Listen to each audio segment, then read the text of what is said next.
And good evening. This is Ken Kreitzer for Cam Vets Media.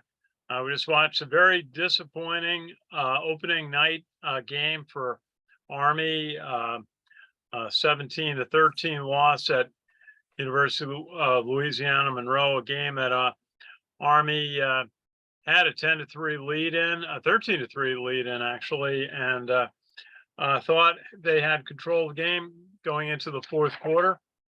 But then a couple of bad plays, a 62-yard run by Louisiana Monroe, and then a fumble on the next possession by Ajon Marshall let Louisiana Monroe score again and come and hold the ball to win the game.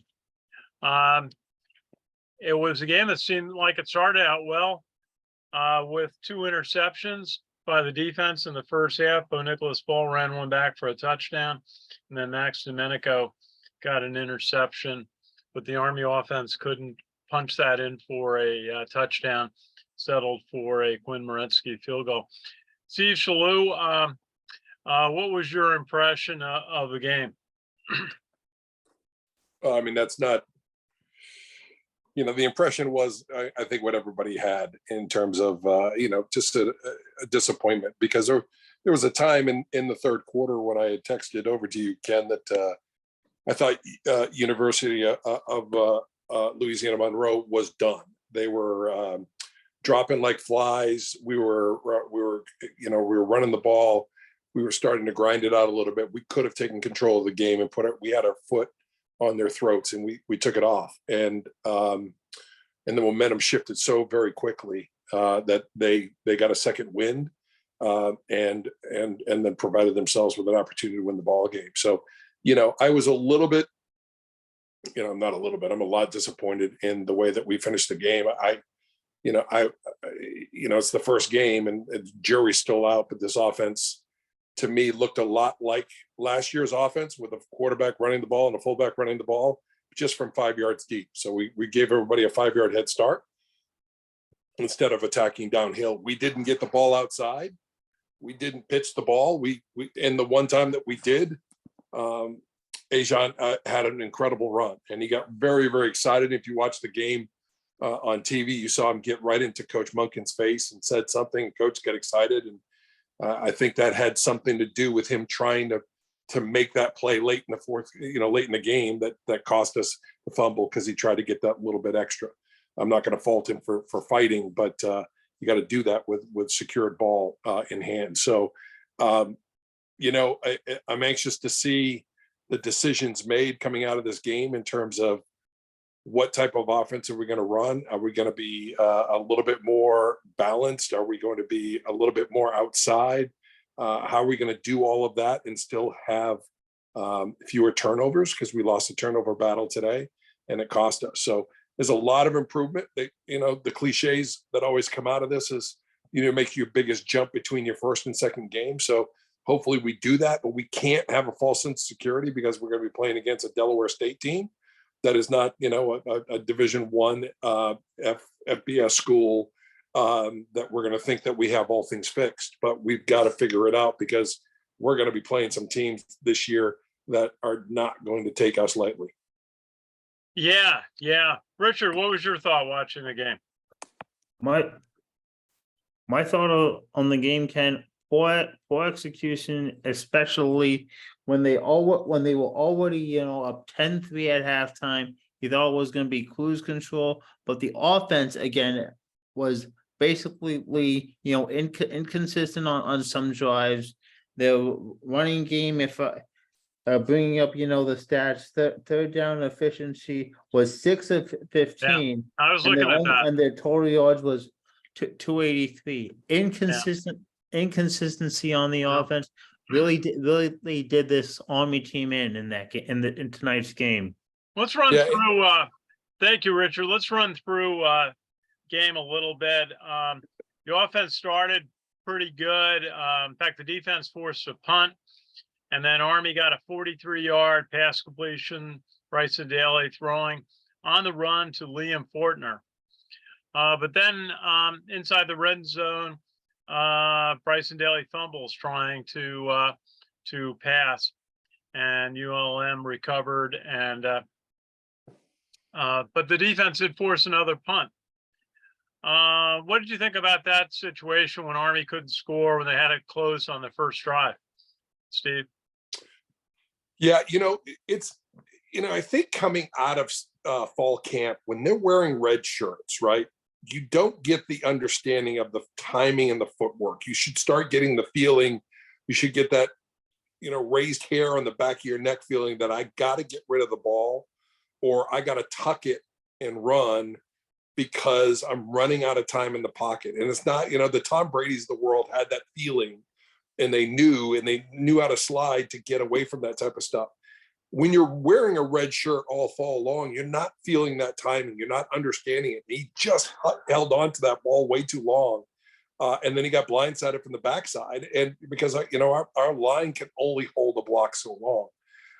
And he was trying to make something happen, and he got hit from behind and fumbled. I thought the sudden change defensively is that we came back and said, well, it didn't really hurt us. So I thought that they reacted well and took control of it. Yeah, because the defense forced another ULM punt, but then Army came down the field and Quinn Morensky missed a 35-yard field goal, uncharacteristic for him. And then Army's defense held ULM again, forcing the punt from inside their own Army's territory at the 43. But then on the next possession, Bryson Daly had his pass intercepted, and his first intercept of the day. So a fumble and an interception in the first half kind of just slowed down the offense. But the ULM quarterback, Wright, really couldn't get a lot going. Got a run for 20 yards. And then the Army defense really started to pour it on. Bo Nicholas Paul gets that interception and runs back down the field for a touchdown. And then they get the ball back. And then on the next drive, Max Domenico gets an interception. But then Army could not score. They get the first and goal on the 5-yard line. And they get stopped. They have to settle for a Quinn Morensky field goal. And that was a bad sign when they couldn't punch that one in late in the second quarter and give themselves a 7-0 lead at that point. Ken, real quick, that interception return for a touchdown, significant, yes, great footwork, able to keep the balance. We scored a touchdown. The front flip into the end zone shows the propensity of an undisciplined team and not having leadership that, Broughton wouldn't put up with that, right? I mean, and last year, Ajon had some issues with doing some showboating stuff. And that was taken care of, and this is coming right out of the gate, and we got a personal foul with that, and they had to back that up. And did he get a penalty for that? I didn't see that. He did. He did. Okay. So yeah, so it's uncharacteristic of what an Army team would be a part of, and it just didn't bode well. Yeah, in the post game, Bo Nicholas Paul basically apologized for doing that. He said it was unbecoming of who they represent, were some of the words that he used. We'll have the interview, but he was very apologetic. But I was really surprised that an Army football player would do that. Right. So going into the second half, it seemed that Army was doing well. As you said, they seemed to have Louisiana Monroe on their heels. They were taking a bunch of injuries, had cramps.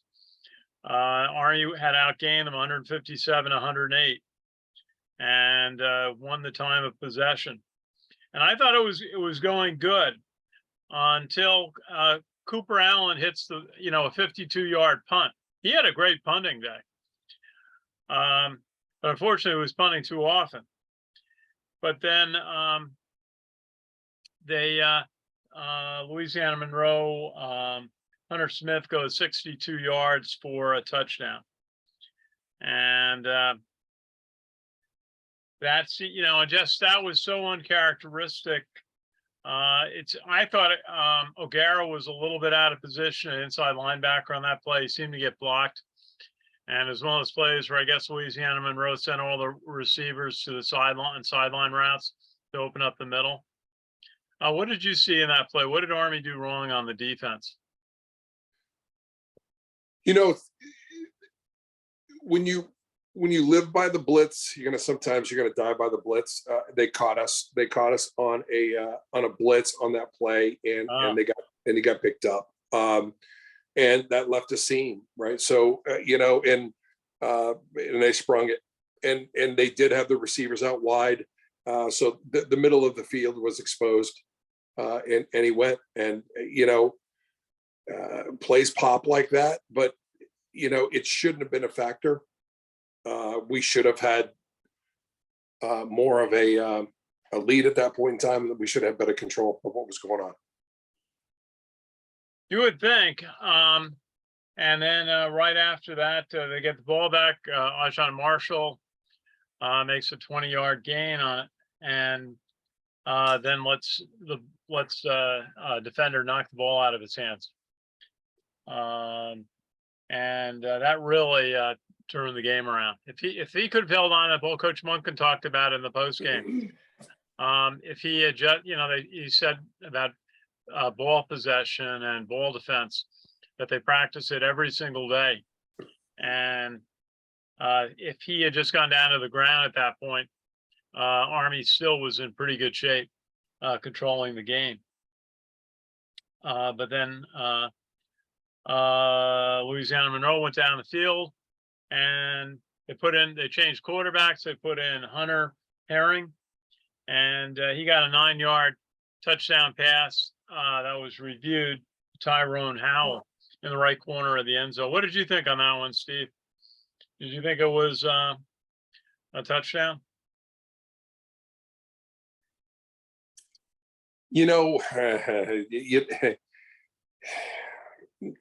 As an Army fan, I would have to say no, but it's so difficult when they called it a touchdown on the field to overturn it, because it was a one-handed catch.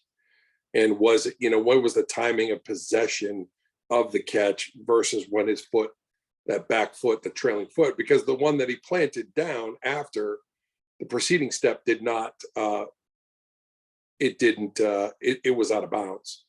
So it was a bang bang play. I don't know if they had enough to overturn it, and I think they kept it. They did make mention about the fact that they confirmed it versus there wasn't enough information to overturn it. So in their mind, there was enough to say that was the right call. But who knows?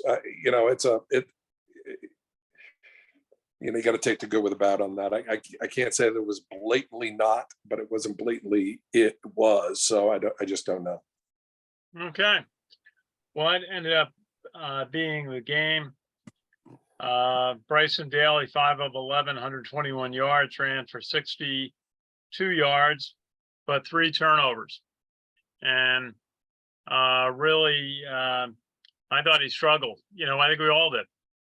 It kind of reminded us of the first half of the spring game when he struggled. Jimmy Chaloult had 7 tackles. Jabari Moore had 6. So what do you think, Steve? It's where is the weakness? I mean, is it we knew that they were going in at quarterback without anyone on the team who had started a game before. And Bryson Daly had limited playing time last year. Where do they go? As you say, can they make a big leap forward? Because they have, if you're struggling against Louisiana Monroe, they got some much better teams on the schedule in a few weeks. Yeah, I mean, it is going to be, it's going to be difficult. They're going to have to really start coming together and gelling and attack a little bit more. It's a little bit too much dancing going on. There was a little bit too much tentativeness in the backfield. We've got to be more on the attack. And you know, and when you're throwing against a Division I team versus your scout team, the timing's different. Those avenues to throw are much narrower. You've got to have those things, and we're just not a perennial passing offense, and we just don't do that very well. And it's one of the reasons why the service academies don't run that type of offense where they're throwing the ball a ton. Now, could they do the offense that we have in place? I think we can, but we've got to attack it. We've got to attack more. And I think the offensive line, you know, it's incumbent upon them to hold those blocks a little bit longer. I thought that the line did okay. I don't think it was great. And they've got to be able to hold that, because, you know, if you look at Buchanan, and one of the things that concerned me the most going into the season, and I even talked to Coach Thatcher, I even talked to the quarterback's coach, is what do we do on 3rd and 2? You know, because we're not under center, and 3rd and 2 was almost automatic because we had Buchanan, we're handing the ball off to one of those fullbacks, and they're leaning forward, and we're going to get 1.5 to 2 yards. But now we're starting 5 yards deep. And we had that very scenario, and it was very telling, if you remember, and going back into the game. And I texted you on this, is we handed the ball off, we got stopped for a 1 yard gain, and it was 4th and 1, and we're on the 50. Now we've gone 4th and 1 on our own 20, and we didn't go for it.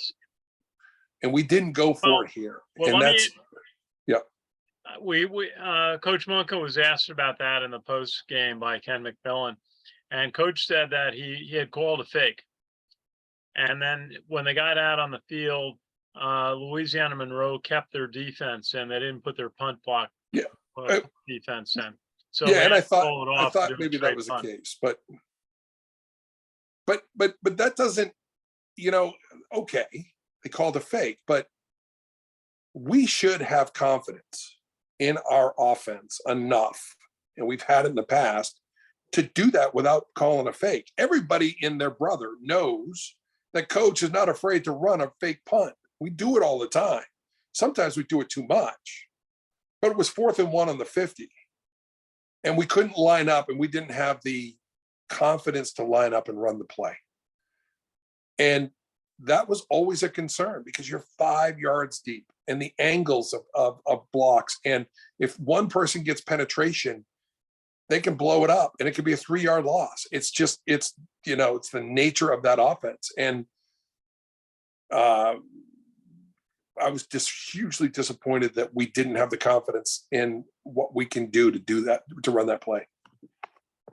Yeah, I would agree with you. I mean, the broadcasters were expecting Army to go for it on 4th and 1 at midfield.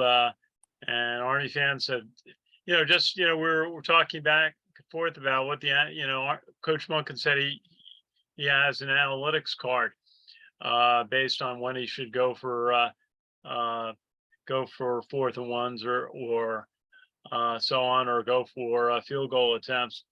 And almost always, I mean, there's so many situations where they had gone for the first down on 4th and 1, 4th and 2. But as you said, they didn't have the confidence, and the alternative was try to do it on a fake punt. So I guess the question is, you know, how much can they improve the offense in a short amount of time? Well, to go back to your analytics book and the analytics card, and I know that they spend a whole bunch of time on that, but that's based upon data, right? The analytics is just really it's a lot of data that they've crunched together to be able to do it, and there is no background data on this offense against anybody, and running these plays. You know, usually, you know, last year they would have 2 years worth of Buchanan data on where, you know, running left, running right, this type of play against this defense. And we had thousands and thousands of pieces of data to be able to crunch to say, here's the probability of being successful. All of that was purely theoretical at this point, because we had no data of this offense against anything we were doing for that running back in that particular situation. So I mean, I could see how he didn't have confidence in the data to run it, but that's one of the I think one of the flaws of this particular offense. Anytime that you're not under center or attacking, you're opening it up to a 5-yard head start. Now, in terms of getting that, they've seen game speed. They're going to watch the film, and then there's two things: either we have the talent and just didn't execute, or we didn't execute because we don't have the talent to execute it. And it's no fault of the quarterbacks that we have today. They were never brought on board to be more dynamic than what they were. So until we can fill that system with someone who can.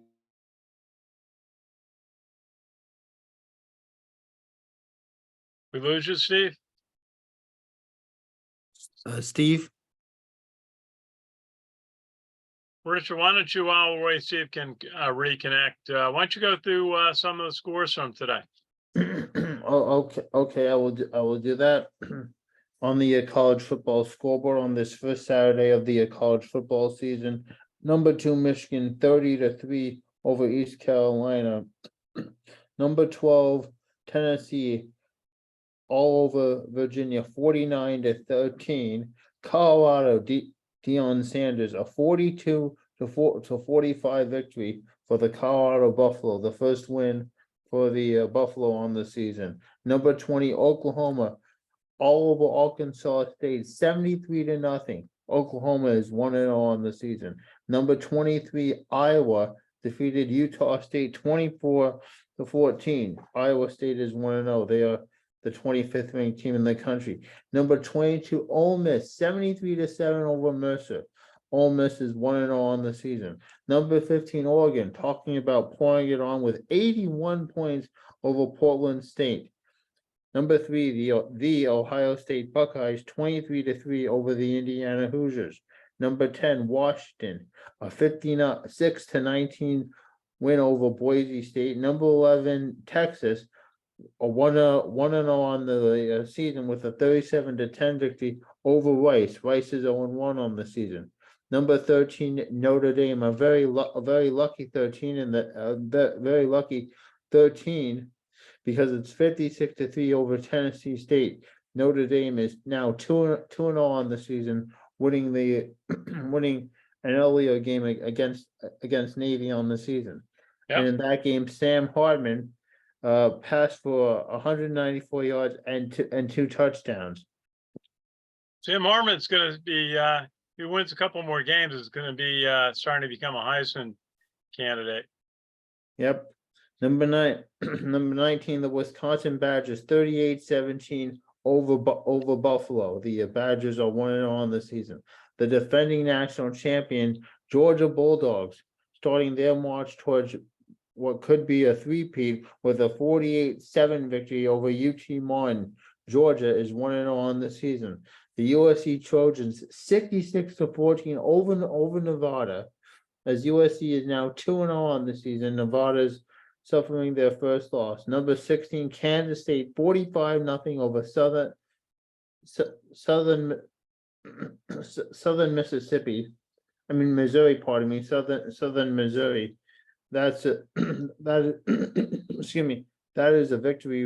That is a victory right there for Kansas State. A shutout in that game. Number 23 Texas A&M 52-10 over New Mexico. Number 23 Texas A&M is 1-0. New Mexico is 0-1 on the season. The Alabama Crimson Tide number 4 56-7 over Middle Tennessee State. Number 7 Penn State defeated West Virginia 38-15. It was a big win for Penn State over West Virginia. That's pretty decisive. Drew Alla threw for 325 yards and 3 touchdowns, his first career start. And the game just finished. Number 21 North Carolina 31-17 over South Carolina in the Duke Mayo Classic. 37-17, the Tulane Green Wave defeats South Alabama. Tulane is 1-0 on the season. And who did Tulane beat, Richard? South Alabama. Okay, very good. Well, the end of the first week of college football, and Army starts off its season with a disappointing 17-13 loss at University of Louisiana Monroe, a game that Army had a 10-3 lead at the half and led 13-3 early in the fourth quarter before that University of Louisiana Monroe got two late touchdowns, one on a 62-yard run by Hunter Smith, and then one touchdown pass play, Hunter Herring, the quarterback, second quarterback used by Louisiana Monroe, 9-yard touchdown pass in the end zone that was reviewed to Tyrone Howell. And so Army will be flying back, getting back late tonight or early in the morning, and then are going to have to work at how to fix the offense. And it's going to start. Bryson Daly's going to have to find a way to improve. 3 turnovers today, 2 interceptions, and early a fumble. But then the defense made a mistake, as Steve Chaloult' said. They got caught in a blitz and gave up a 62-yard touchdown run. And that's, just something you don't think should happen. But it did, but it just really turned the game around, where up at that point, Army really was dominating. But Army could not finish its strides. Three possessions that got to the red zone turned into 2 field goals, a missed field goal, actually 4, with the early fumble by Bryson Daly. So disappointing night. But it's opening of college football, a lot of games left to play, and I have a feeling we may see a little bit more of Dwayne Coleman. But then Army really doesn't have a lot of options. They really need to have Bryson Daly improve his game, and we may see that next week against Delaware State before they really get into a tough grind of a schedule. Okay, Richard, any final thoughts? What was your biggest surprise of the first week of college football? Well, my biggest surprise, really, of the first week of college football, and going by, through the biggest surprise I would still say is, again, Colorado defeating TCU 45-42. That's a very good pick on your part, Richard. Deion Sanders Deion lived up to the talk, and he knows how to talk. Yes, he does. And but he has brought tremendous energy and expectations into that program and standards, and brought a lot of good players along with him from Jackson State, and attracted other good players utilizing the transfer portal. So be very interesting to see how Colorado does this year, and the last year that they will be in the Pac-12 before it dissolves. Of course, this week we learned that on Friday that California, Stanford, and SMU would be joining the Atlantic Coast Conference. So it'll be a coast-to-coast conference. And the talk that with SMU pulling out of the American Conference, that Army might get an invitation to play in that conference. And apparently some preliminary discussions have already been held. And we'll see. I guess we all were focused on this one. That could be a big story coming out very soon about Army considering joining if they were to get that offer from the American Conference. Is that a good situation for them?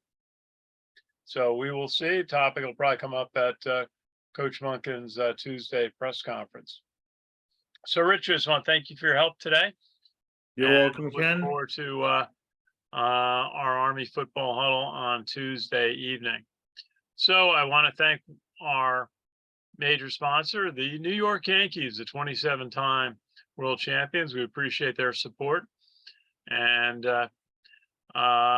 so for Richard Miller and Steve Chaloult, so wrap up our Army football postgame huddle. And this is Ken Kreitzer for Cam Vets Media. We cover cadets, midshipmen, the military, and veterans proudly since 2008. So thanks for watching and have a good week.